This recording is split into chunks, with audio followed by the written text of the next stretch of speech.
Chess போட்டியில உலக championship பட்டத்த பெற்றிருக்காரு Gukesh. இது எல்லாமே நமக்கு தெரியும். நேற்றிலிருந்து குகேஷுக்கு வாழ்த்துக்கள் குவிந்து கொண்டிருக்கு. தமிழக அரசு சார்பில 5 கோடி ரூபாய் அவருக்கு பரிசு அப்படின்னு அறிவிக்கப்பட்டிருக்கு. தொடர்ந்து பல்வேறு தலைவர்கள், விளையாட்டு வீரர்கள் அப்படின்னு சமூக வலைத்தளம் முழுக்க குகேஷனுடைய புகைப்படத்தை பார்க்க முடியுது. அவ்வளவு வாழ்த்துக்கள் இருக்கு. ஏன் அப்படின்னு பார்க்கும்போது 18 வயதிலேயே 18வது உலக சாம்பியன்ஷிப் பட்டத்தை வென்றிருக்காரு. இதெல்லாம் நேத்து நியூஸ்ல நம்ம பார்த்தாச்சு. ஆனா இன்னைக்கு குகேஷ் யாரு, அவருடைய தாய்மொழி என்ன, அவர் எந்த மாநிலத்தை பூர்வீகமாக கொண்டவர் அப்படின்னு சமூக வலைதளங்கள்ல ஒரு வீடியோ அதிகமாக பகிரப்பட்டு இருக்கு. அவர் தமிழ்நாட்டை சேர்ந்தவரே இல்ல, அவர் தெலுங்கு, அவருடைய முழு பேர், உண்மையான பேர் இதுவே இல்ல அப்படின்னு சமூக வலைதளங்கள்ல சிலர் கிளம்பி இருக்கிறத பார்க்க முடிகிறது. அது மட்டும் இல்லாம இதை இன்னுமே உறுதிப்படுத்தக்கூடிய வகையில ஆந்திர முதல்வர் சந்திரபாபு நாயுடு ஒரு ட்வீட் போட்டிருக்காரு. To our very own Telugu boy அப்படின்னு குகேஷை மென்ஷன் பண்ணி அவர் வாழ்த்துக்களை தெரிவிச்சிருக்காரு. இந்த ஒரு விஷயம் தான் இன்னைக்கு சமூக வலைதளங்கள்ல அதிகமாக பகிரப்பட்டு கொண்டிருக்கு.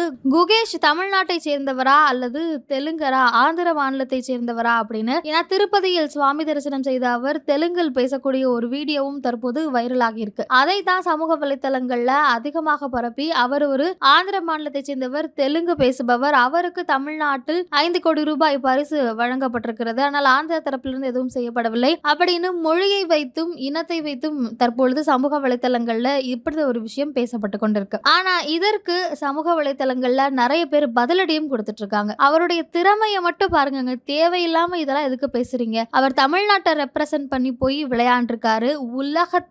உலக அளவுல தமிழகத்துக்கும் இந்தியாவுக்குமே, ஒட்டுமொத்த இந்தியாவுக்குமே பெருமையை சேர்த்திருக்கார். அவருடைய திறமையை பாருங்க. இப்ப தமிழரா இருந்தானே, தெலுங்கரா இருந்தானே, இதெல்லாம் உங்களுக்கு தேவையா அப்படின்னு சமூக வலைதளங்கள்ல இவருக்கு ஆதரவாகவும் நிறைய குரல்கள் எழுவதை பார்க்க முடியுது. குறிப்பா அவருடைய தாய்மொழி தெலுங்கு அப்படின்னாலுமே கூட அவர் தமிழ்நாட்டை ரெப்ரசென்ட் பண்ணி தான் போனாரு. தமிழ்நாட்டில் தான் பிராக்டிஸ் பண்ணாரு. தமிழக அரசு சார்பில் தான் அவருக்கு உதவிகள் அத்தனையும் செய்யப்பட்டிருக்கு. இது அவரே கடந்த முறை ஒரு போட்டியில் வென்றிருந்தப்போ தமிழக அரசு சார்பில் தனக்கு எவ்வளவு லட்சம் ரூபாய் உதவிகள் வழங்கப்பட்டிருக்கு, அதை தான் எப்படி பயன்படுத்துகிறேன் அப்படின்னு நிறைய வீடியோக்கள்லையும் சொல்லியிருந்தாரு. அந்த ஒரு வீடியோவும் சமூக வலைதளங்கள்ல இப்ப அதிகமாக பகிரப்பட்டு வருவதை பார்க்க முடியுது. இப்படியாக யாரோ ஒருத்தர் ஃபேமஸ் ஆகுறாங்க அல்லது ஏதோ ஒரு திறமையால அவங்க முன்னுக்கு வராங்க அப்படின்னா அதை விட்டு அவருடைய பின்னணி என்ன அப்படின்னு ஆராய்வது இப்போ கடந்த சில காலமாவே சமூக வலைதளங்கள்ல அதிகம் பேசக்கூடிய ஒரு விஷயமாக இருக்கு. இருந்தாலும் இதையெல்லாம் விட்டுட்டு அவருடைய திறமையை மட்டும்தான் பார்க்க வேண்டும். இதெல்லாம் தேவையில்லாத ஒரு விஷயம் அப்படின்றதுதான் பொதுவாக எல்லாருடைய கருத்தாகவும் இருக்கு.